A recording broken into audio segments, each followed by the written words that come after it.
تو پیچھے اگر آپ دیکھیں گے یہ تو کوئی اسٹیج کا نہیں، میں بتاتا ہوں ایک اسٹیج کا سیٹنگ ہے پرابیبلی، کیونکہ اس کے پیچھے ایک وہ پلیٹ کارڈ بھی لگا ہوا ہے جو میں پڑھ نہیں سک رہا ہوں کہاں، تو پرابیبلی یا تو میں کوئی لیکچر پہ تھا وہاں اسپیچ تقریر کر رہا تھا، یا مجھے انوائٹڈ تھا فار سم سیمینار جہاں میں گیا ہوا تھا، ادھر یہ بیٹھے ہوئے بات کر رہے ہیں، مجھے نہیں معلوم ہے ان کا کیا رول تھا، اور یہ کمپیئر کرنا، میرے بات کرنا اور ان کی وہ مری جانا اس کو انوائٹ کر کے اپنے گھر میں ایز اے پرسنل فرینڈ، یہ تو دونوں بالکل ہی الگ باتیں ہیں۔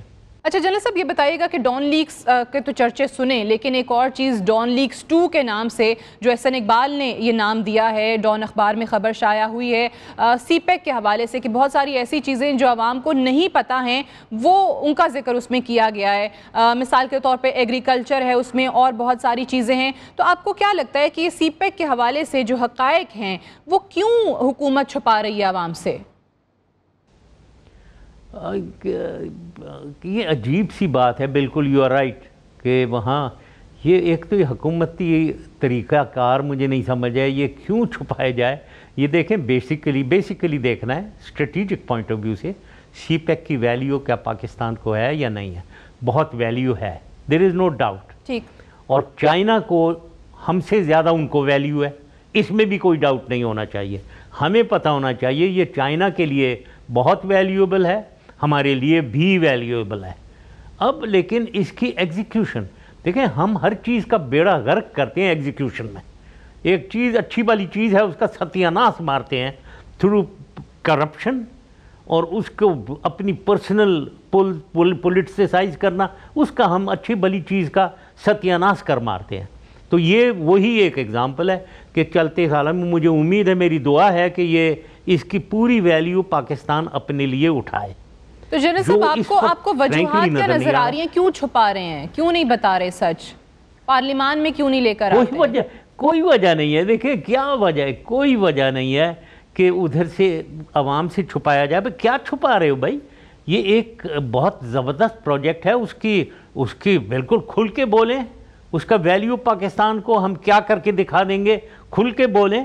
یہ کیوں بول رہے ہیں ایگریکلچر، مجھے معلوم ہے میرے پاس بھی کافی کچھ آیا ہے میٹیریل کہ جی ایگریکلچر، اب یہ ایگریکلچر کدھر بیچ میں آ گیا، ہم تو ٹریڈ کی بات کر رہے ہیں، ادھر گوادر کو ڈیولپ کرنے کی بات کر رہے ہیں، گوادر کو میں سمجھتا ہوں ڈیپ سی پورٹ بنانے کی بات ہونی چاہیے، گوادر کو شپ ریپیئر فیسیلٹی بنانے کی باتیں ہونی چاہیے، وہ ہو نہیں رہی ہیں، ریلوے روڈ کی کنسٹرکشن،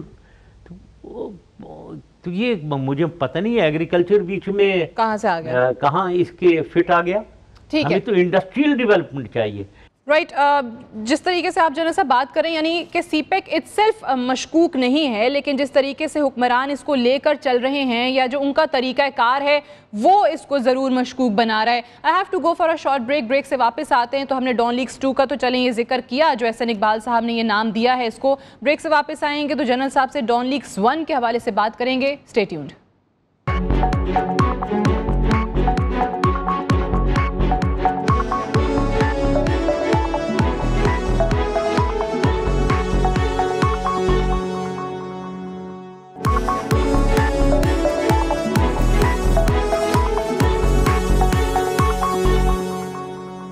ویلکم بیک، پروگرام میں ایک بار پھر سے خوش آمدید۔ جنرل پرویز مشرف صاحب پروگرام میں ہمارے ساتھ موجود ہیں۔ جنرل صاحب ڈان لیکس 1 کی ذرا بات کرتے ہیں۔ ہمیں بتایا گیا کہ یہ سٹوری آئی، قومی سلامتی کے منافی اس کو قرار دیا گیا، کور کمانڈرز کانفرنس کے اندر تشویش کا اظہار کیا گیا، خبر کو غلط، جھوٹا، من گھڑت قرار دیا گیا، پھر ایک دم کیا ہوا، وہ کمیشن بھی بیٹھا، اس کی رپورٹ پہ پہلے تو چودھری نثار صاحب کہتے رہے نہیں کنسنسس نہیں ہوگا تب تک جو ہے جسٹس صاحب سائن نہیں کریں گے، اور پھر پتہ چلا کہ معاملہ سیٹل ہو گیا۔ آپ کیا سمجھ رہے ہیں کیا ہوا ہوگا اس ایشو میں؟ رائٹ، اس کا میں ابھی جواب دیتا ہوں، صرف آدھے منٹ سادیا۔ پچھلی جو بات ہو رہی تھی وہ ایگریکلچر کی جو بات ہوئی، سی پیک کے ایگریکلچر سے تعلق، یہ ہمیں پورے قوم کو پتہ ہونا چاہیے، دنیا کا کوئی ملک نہیں ہے جو ایگریکلچر کے بیسس پہ ڈیولپ ہوا ہو، آگے گیا ہو۔ ایگریکلچر ہمارا ہے اور اس کو فروغ دینا ہے، لیکن ہمیں انڈسٹریلائز ہونا چاہیے، ہائی ٹیکنالوجی میں، انجینئرنگ میں جا کر ہونا چاہیے، اس کی بات ہونی چاہیے، نہ کہ ہمیں دھکیلا جائے ہم بس ایگریکلچر کا بڑا ویٹ اور رائس اور کاٹن آپ اگائیں اور خوش رہیں بس وہاں. ہم اس طریقے سے ہم پروگریسو ملکوں میں نہیں داخل ہو سکتے. ہمیں جب تک کہ انڈسٹری نہیں لگے گی تو اس کی باتیں ہونی چاہیے. اینی وے آگے چلتے ہیں. یہ جو آپ نے کہا ہے ابھی ڈان لیکس کا, یہ ویل میں یہی کہوں گا کہ یہ ایک جو بھی ایگریمنٹ تھا یا ہوا ہے اس میں آئی ایم ویری شیور کہ آرمی چیف نے آرمی کی عزت برقرار رکھی ہوگی, ان کا انٹرسٹ ضرور دیکھا ہوگا. I am very sure of that. لیکن صرف جو لوگ باتیں کر رہے ہیں اور بہت زیادہ باتیں ہو رہی ہیں اس کے بارے میں, بہت ہی زیادہ, جب بھی آپ بھی سوال کر رہی ہیں, وہ اس لیے کہ جو بھی ڈیل اور ایگریمنٹ ہوئی ہے اس کا گیو اینڈ ٹیک پورشن ہے. میں تو اس کے اس طریقے سے دیکھتا ہوں, ضرور کچھ نہ کچھ دیا کچھ لیا. پتہ نہیں اب گیو والا پورشن تو بالکل سامنے ہے, وہ تو آ گیا اخباروں میں. ٹیک والا پورشن نہیں آیا ہے اصل میں, تو اس لیے یہ سارے شک شبات ہیں, لوگ باتیں کر رہے ہیں کہ کیا ہوا ہے, کیوں ہوا ہے. ٹھیک ہے. اور اس پورے پروسیس کے اندر جس طریقے سے چلیے تو فائنل ہم نے دیکھا کہ جی this is issue settled now, لیکن جو D G I S P R نے ٹویٹ کیا اور نوٹیفیکیشن جو فواد حسن فواد کا پی ایم ہاؤس سے نکلا ہوا تھا اس کو ریجیکٹ کیا, آپ سمجھتے ہیں کہ وہ ٹویٹ درست تھا؟ وہ تو درست تھا. جو آئی ایس پی آر نے جو انیشل ٹویٹ کیا وہ اس لیے کہ جب ایک چیز سامنے آ کر آرمی کی عزت, آرمی کی رسپیکٹ کو دھچکا پڑا ہو تو اس کو کریکٹ کرنا میری نظر میں ہوتا تو میں بھی یہی کرتا کہ اس کو کریکٹ کرنا چاہیے. سم تھنگ ہیز ہیپنڈ جس میں آرمی کو کہ ہیز فیلٹ انسلٹڈ, تو اس کو صحیح کرنے کے لیے امیڈیٹ ایکشن میں بھی لیتا. میں آرمی کی عزت تو کرنی ہے, میں اگر جو آرمی چیف ہے وہی نہ کر سکے تو کیا فائدہ. تو یہ اس لیے میں سمجھتا ہوں بالکل صحیح ہوا. ٹھیک ہے. اچھا ابھی پچھلے دنوں آرمی چیف کا جو ایک بیان, sorry Sadia, sorry to interfere, after all interior minister نے بھی, چودھری صاحب نے, انہوں نے بھی تو یہی کیا. انہوں نے بھی کہا کہ وہ پرائم منسٹر کے آفس کو کوئی حق نہیں پہنچتا کہ وہ یہ کریں, ہمیں انٹیریئر منسٹری کو کرنا چاہیے تھا. انہوں نے بھی کہا ہے نا, وہ بھی اپنی عزت کو برقرار رکھ رہے تھے. لیکن جنرل صاحب اس سارے عمل میں, ٹھیک ہے وہ ایک ٹویٹ آیا کہ جی دس نوٹیفیکیشن از ریجیکٹڈ, اس کے بعد ٹویٹ واپس لینے کے عمل کے بعد بہت زیادہ فوج کو کرٹیسائز کیا جا رہا ہے کہ شاید جو آپ نے بھی بات کی گیو اینڈ ٹیک کی, تو لوگ اس کو ایک دوسرے کانٹیکسٹ میں دیکھ رہے ہیں کہ جی کیوں بچا لیا حکومت کو, کیوں بچا لیا. وہ مریم بی بی کا بھی کبھی نام آ جاتا ہے, کبھی کسی کا نام آ جاتا ہے. ہاں صحیح بات ہے. یہ مطلب I leave it to the army to see. بالکل بہت زیادہ ہو رہا ہے میرے پاس بھی, میں بھی دیکھ رہا ہوں, پڑھ رہا ہوں, social media is full of it.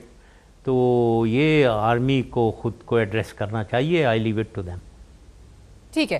General صاحب ابھی جنرل باجوہ کا ایک بیان آیا اور وہ یہ کہتے ہیں کہ جی فوج کے حوالے تمام کام کر دیے گئے ہیں, فوج بہت کچھ کر رہی ہے. اس ملک میں باقی ادارے پھر کیا کر رہے ہیں, اور کیا یہی وجہ ہے کہ فوج کے کام اتنے ذمے لگا دیے ہیں کہ بہت زیادہ چیزیں اور ہر تمام تر لوگوں کی توقعات, ایکسپیکٹیشنز جو ہیں وہ پھر فوج کی طرف ہی جاتی ہیں. مثال کے طور پہ انہوں نے ذکر کیا کہ جی ریکوڈک پہ ہم کام کر رہے ہیں, بلوچستان میں کراچی میں امن لانے کے لیے ہم کام کر رہے ہیں, ایون انڈس واٹر ٹریٹی پہ ہم کام کر رہے ہیں.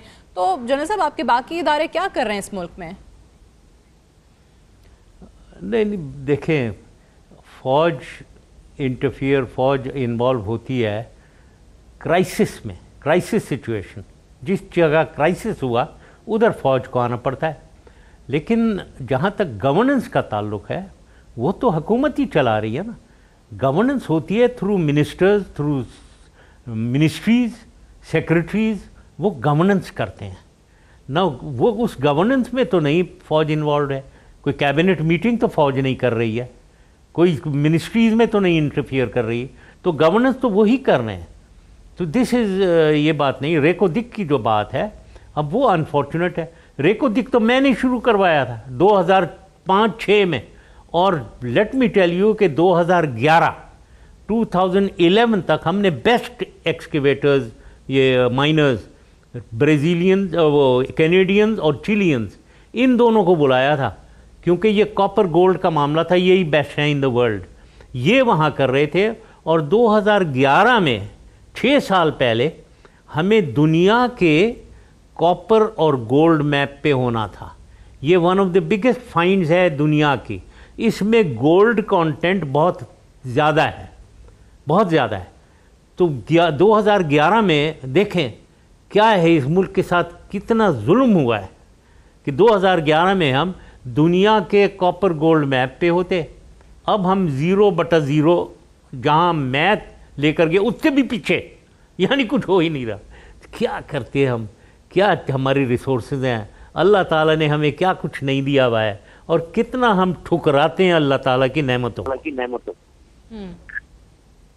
ٹھیک ہے جنرل صاحب, یہ بتائیے گا کہ ابھی جو فوج کی ہم بات کر رہے تھے, ایک اور چیز جس کو لے کر فوج پر تنقید کی گئی اور زیادہ تر سوشل میڈیا کے تھرو کی گئی, اس میں سے ایک تو وہ میرا ہی انٹرویو تھا نورین لغاری کا ہوا, تو لوگوں نے کرٹیسائز کرنا شروع کر دیا کہ جی ریاست کی کیا پالیسی ہے. حالانکہ اس کے بارے میں یہی بتایا گیا کہ وہ ایک اسٹوڈنٹ تھی, میڈیکل کالج میں پڑھ رہی تھی, ٹیررسٹ تھی نہیں لیکن بننے جا رہی تھی, اس سے پہلے اس کو اریسٹ کر لیا گیا. اور دوسرا احسان اللہ احسان جو کہ ظاہر ہے نون ٹیررسٹ ہے, اس نے خود کو سرنڈر کیا ہے افواج پاکستان کے سامنے.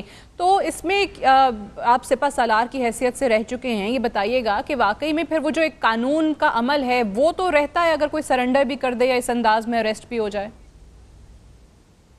ہاں رہنا چاہیے کیونکہ وہ کوئی سمپل ٹیررسٹ نہیں ہے, اس نے بہت زیادہ ٹیررزم کروائی ہے پاکستان. تو اس کو سرنڈر کر کے معاف ہو جائے, یہ بالکل صحیح بات نہیں ہے. I totally agree, law should take its course. ٹھیک ہے, یعنی وہ قانون کے مطابق جو بھی کارروائی ہے وہ ضرور ہونی چاہیے. ایک بریک لیتے ہیں یہاں پہ, بریک سے واپس آتے ہیں تو ڈسکشن کو یہیں سے کنٹینیو رکھیں گے. ہمارے ساتھ رہیے.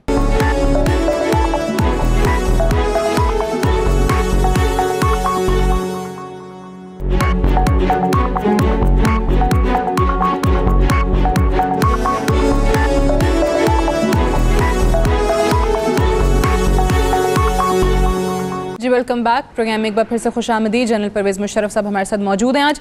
جنرل صاحب یہ فرمائیے گا کہ آپ پر یہاں پر جو مقدمات چل رہے ہیں, اسپیشل کورٹ کی بات کی جائے, اینٹی ٹیررزم کورٹ کی بات کی جائے, تو اس میں آپ کے وکیل کی طرف سے یہ کہا گیا کہ ویڈیو لنک کے تھرو پیغام آپ ریکارڈ نہیں کرائیں گے, you want to testify in person, اور اس کے لیے آپ کو سیکیورٹی درکار ہے کیونکہ آپ کی جان کو خطرہ ہے. سو اس پہ کوئی ایشورنسز ملی جس میں سے ایک یہ بھی تھی کہ آپ کو سیف پیسج دیا جائے بیک ٹو دبئی؟ ہاں, یہ مطلب security and safe passage, my being allowed کہ میں باہر آ سکوں, میڈیکل ٹریٹمنٹ کے لیے جا سکوں. میں 2 دفعہ یونائٹڈ اسٹیٹس گیا ہوں میڈیکل ٹریٹمنٹ کے لیے, ٹھیک ہے. تو دیٹ ہیز ٹو کنٹینیو. میں نے ہر تیسرے چوتھے مہینے میکسیمم جا کر آرتھوپیڈک کو دکھانا ہے وہاں. تو یہ عمل اگر جاری رہے کہ آئی کین کم آؤٹ, پھر اور سیکیورٹی بھی مجھے ملے تو یس. آپ نے وہاں پہ کہا کہ فوج آپ کو سیکیورٹی فراہم کرے, فول پروف سیکیورٹی ہونی چاہیے. ہاں فول پروف سیکیورٹی تو چاہیے کیونکہ تھریٹ بہت زیادہ ہے, تھریٹ بھی ہے میرے اوپر, تھریٹ بہت ہے. اور مجھے مل رہا تھا پہلے, میں یہ نہیں ہے کہ فوج نے مجھے سیکیورٹی نہیں دی ہوئی تھی. فوج سے تو میں کبھی I am always thankful, always. فوج نے مجھے پوری سیکیورٹی دی ہوئی تھی جب میں پاکستان میں تھا.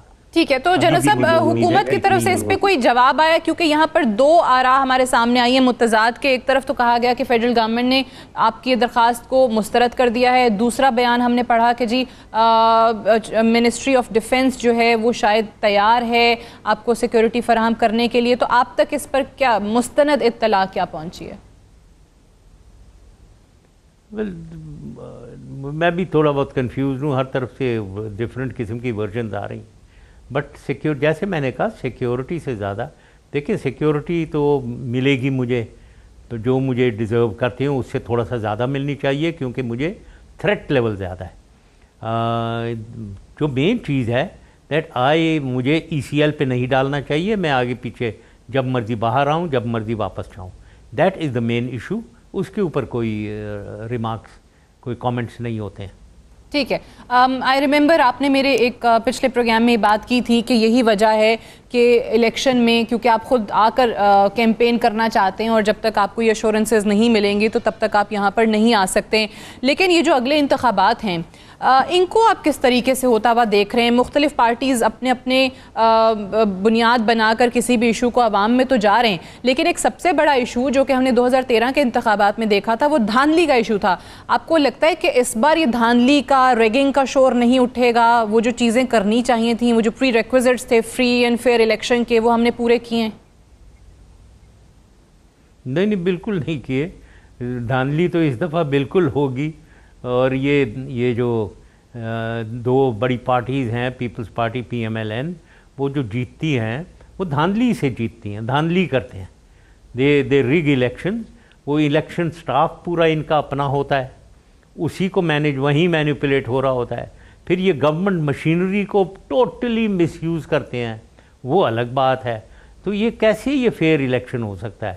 تو لہٰذا unless fair elections are ensured, اور میں سمجھتا ہوں ایک بڑا طریقہ فیئر الیکشن انشور کرنے کا فوج کرے، اور فوج نے جب کبھی بھی الیکشنز کروائے ہیں ہمیشہ فیئر ہوئے ہیں، تو وہ کروائیں، اور فوج تو ہے وہاں. صحیح، فوج جو ہے تب کرائے تاکہ فری اینڈ فیئر الیکشن ہو. یہ جو پینما والا سر کیس چل رہا ہے، ابھی تو ظاہر ہے فائنل ورڈکٹ آئے گا سپریم کورٹ کا جب GIT اپنی تحقیقات مکمل کر لیں گی. عدالت نے کہا ہے کہ 60 روز سے زیادہ کا وقت اس GIT کو نہیں ملے گا. آپ کو کیا آؤٹ کم لگ رہا ہے اس کا؟ ہاں 60 روز سے کم کہہ تو رہے ہیں، لیکن یہ جو GIT بننی تھی یہ 7 دن میں بننی تھی. 7 days کہا ہوا تھا سپریم کورٹ نے، اور میں دیکھ رہا تھا 8th day کو میں نے سوچا دیکھیں سپریم کورٹ کیا کہتا ہے. سائلنس. 8ویں دن، 9ویں دن، 10ویں دن، 14 دن بعد وہ GIT بنی. سپریم کورٹ نے ایک لفظ نہیں بولا ہے سپریم کورٹ کہ بھائی یہ کنٹیمپٹ آف کورٹ ہے، ہمارے آرڈرز وائلیٹ ہوئے ہیں، کچھ نہیں کہا. وہ 14 دن بعد جو بنی وہ چل رہی ہے اب. تو مجھے امید ہے کہ اس دفعہ یہ بات نہیں ہے کہ 60 days means 60 days جو وہ کہہ رہے ہیں. مجھے امید ہے کہ اس کو اگر نہیں ہوتے ہیں تو وہ کنٹیمپٹ آف کورٹ سمجھیں اسے، یا کچھ ایکشن ہونا چاہیے. لیکن آپ کو کیا اس سے وزیراعظم صاحب کی مشکلات میں اضافہ ہوتا نظر آ رہا ہے؟ جو ایک استدعا تھی عدالت کے سامنے وہ تو یہی تھی کہ ان کو نااہل قرار دیا جائے، تو 2 ججز نے تو چلیں وہ لکھ دیا اختلافی نوٹ کے اندر، لیکن نااہل تو ابھی تک نہیں ہوئے ہیں. تو آپ کو لگتا ہے کہ ڈسکوالیفیکیشن کی طرف معاملہ جائے گا؟ دیکھیں یہ GIT سے کچھ امید کرنا تھوڑا مجھے فار فیچ لگتا ہے. حکومت بیٹھی ہے ان کی، اور حکومت کے تمام نظام، پولیس، کچہری، تھانہ کچہری، یہ سارا تو ان کا اپنا ہے نظام. تو اس GIT جس کے ممبرز ان کے اپنے نظام کے ہیں، ادر دین 2 ملٹری کے ہیں، ایک MI ڈائریکٹریٹ کا، ایک ISI کا، آئی ایکسپیکٹ کہ وہ تو انڈیپینڈنٹ ہوں گے. لیکن 3 دوسرے جو ہیں وہ تو انہی کے اپنے اداروں کے ہیں. اب ان سے امید کرنا کہ ایسے کوئی اپرائٹ فرشتے آئے ہوئے ہیں جو اس GIT کے ممبر ہیں، جو بالکل کیئر ہی نہیں کریں گے کہ پرائم منسٹر اور ان کے ساتھ کیا ہو سکتا ہے، تو وہ تھوڑا سا فار فیچڈ ہی مجھے لگتا ہے. تو لیکن پھر بھی مطلب وہ جو ہوپ باقی پولیٹیکل پارٹیز نے لگائی ہوئی ہے، آپ اتنے شاید ہوپ فل نہیں ہیں کہ وہ جو سمجھتے ہیں کہ شاید ڈسکوالیفیکیشن کی طرف معاملہ چلا جائے گا. اچھا سر یہ بتائیے گا کہ ابھی PTI کے حوالے سے، کیونکہ آپ نے ایک بار یہ بات کی تھی کہ آپ اور عمران خان جو ہیں وہ مل کے تبدیلی لا سکتے ہیں، لیکن عمران خان بھی اب اگر الائنسز ہیں تو بہت سارے لوگ ان پہ کرٹیسائز کرتے ہیں کہ آپ ان لوگوں کے ساتھ واپس جانے کی کوشش کرتے ہیں جن کو آپ تنقید کا نشانہ بناتے آئے ہیں. تو آپ کو لگتا ہے کہ PTI جو ایک تھرڈ پولیٹیکل فورس کے طور پر ابھری تھی، وہ اپنا مقام یا وہ اپنی جگہ اب آہستہ آہستہ کھوتی چلی جا رہی ہے؟ یس، کافی حد تک انہوں نے اپنا مقام کھویا ہے اور نیچے گئے ہیں وہ. اور میرا نہیں خیال ہے کہ وہ جس طریقے سے ایک سولو فلائٹ پہ چل رہے ہیں اس میں وہ یہ جو کہتے پھر رہے ہیں کہ ہم تبدیلی لائیں گے، نیا پاکستان بنائیں گے، وہ کچھ بھی اس سلسلے میں کر سکیں گے. تو پھر سر آپ کی جماعت کا بھی یہی تھا ایک آبجیکٹو کہ جی ایک اور پولیٹیکل فورس ہو. آپ کہتے ہیں کہ آپ کو یہاں پر آنے کی اجازت نہیں ہے، آپ کیمپین نہیں کر سکتے، آپ کی جماعت اس طریقے سے جا کر جلسے وغیرہ نہیں کر رہی، تو پھر آپشن اور کیا ہے ہمارے پاس ان 2 پولیٹیکل پارٹیز کے علاوہ اگر PTI بھی اس کا بھی گراف نیچے ہو گیا ہے, تو پھر صرف پیپلز پارٹی اور PMLN بچ گئے عوام کے پاس.